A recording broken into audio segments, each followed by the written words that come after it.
ಜಮಾತೆ ಇಸ್ಲಾಮಿ ಹಿಂದ್ ಬಸವ ಕಲ್ಯಾಣ ವತಿಯಿಂದ ಆಯೋಜಿಸುವ ಈ ಕುರಾನ್ ಪ್ರವಚನದಲ್ಲಿ ನಾನು ಸುಮಾರು 8 ವರ್ಷಗಳಿಂದ ಈ ಕಾರ್ಯಕ್ರಮ ನೋಡ್ತಾ ಇದ್ದೀನಿ, ಕಾರ್ಯಕ್ರಮದಲ್ಲಿ ಭಾಗವಹಿಸ್ತಾ ಇದ್ದೀನಿ.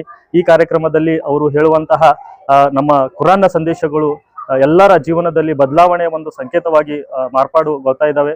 ಸೊ ಅದಕ್ಕಾಗಿ ಏನಪ್ಪಾ ಅಂತಂದ್ರೆ ಈ 9ನೆಯ ಸಲ ಇವರು ಈ ಕುರಾನ್ ಪ್ರವಚನವನ್ನ ಏನ್ ತಮ್ಮ ಬಸವ ಕಲ್ಯಾಣ ತೇರ್ ಮೈದಾನದಲ್ಲಿ ಆಯೋಜನೆ ಮಾಡಿದ್ದಾರೆ.